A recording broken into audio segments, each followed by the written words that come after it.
Pewabic Pottery is a 110-year-old historic, functioning, operating pottery. Been on the same location on the east side of Detroit since 1907. We're in a historic landmark building, and everything happens here, from clay making to glazing to pressing tiles to firing them. We've got 3 kilns downstairs. We also offer education classes that help people come to understand what's great about ceramic arts. We have a gallery store where people can experience that for themselves and take a little piece of art home.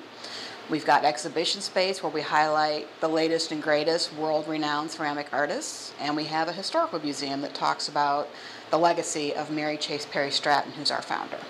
Now, all of that did not happen overnight. How did this develop? Well, she was the founder, Mary Chase Perry Stratton, way back in 1903. She came from the Upper Peninsula of Michigan, which is kind of a remote, faraway place, and they moved downstate. She was always interested in ceramic art. She started out doing china painting, which you see a lot of from that era. It was a very common occupation for women in the day, but she wasn't satisfied with that. So she came up with her own forms, her own glazes. We have a very distinctive matte glaze and iridescent glaze that date all the way back to her first innovations. So she really was a trailblazer in a lot of ways. She traveled the country with a kiln and did demonstrations and tried to sell the kiln. She didn't marry until she was 51 years old. And she worked here up until the week before she died. And she walked here every day. She had a home on the east side of Detroit. It was really her life's work. And we try to continue that. We have a really proud historic legacy. We try to build on what she did. We try to remain innovative while being true to the arts and crafts tradition. So does that mean that you're designing new pieces? We are designing new pieces. We have a mold room in the basement that has many, many historic molds, some of which date back to the very beginning. We've got a case out here with the peacock mold, which is a very famous motif of hers. And these things kind of get worn down over time, so you have to be really careful with them. But we do reproduce historic pieces with the old glazes and the old forms, and then we create new things all the time. So we do both historic reproductions as well as modern work. We have vases and tiles. We do commemoratives for organizations in town that are celebrating their anniversary or some kind of special event. We put in new installations in people's home. People will want something for their kitchen or their bath or their fireplace. We also work to help people restore what they already have, particularly in certain neighborhoods in Detroit. There are a lot of homes from the 20s that have a lot of Pewabic already installed in them.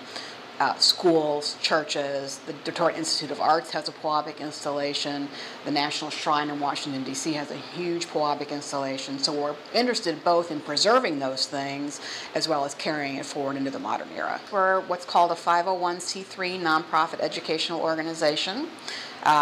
We are supported through earned revenue and contributed revenue. We offer a lot of education programs based on grant funding. For example, we teach about 8,000 children every year, many of whom are in the Detroit public schools from at-risk populations. We are, for many of these children, their only exposure to the arts at all.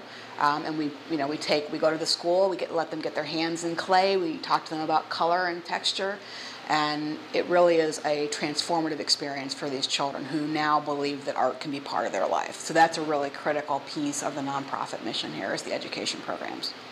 And so when you're helping people restore stuff, where does that expertise come from? I mean, how large is your staff?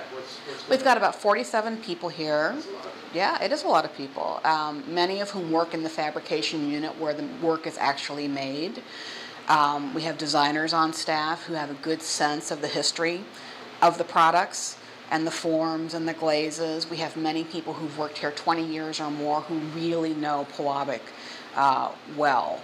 So we have an archivist on staff. We have thousands and thousands of items in our archives, both documents as well as objects. The people who come here really absorb what it's about. I mean, you can tour the working pottery, you can see the clay being made, you can watch the kilns being fired, you can tour the exhibitions. We really offer a lot of variations on the Pewabic experience for people, and it's a memorable experience for them when they do come.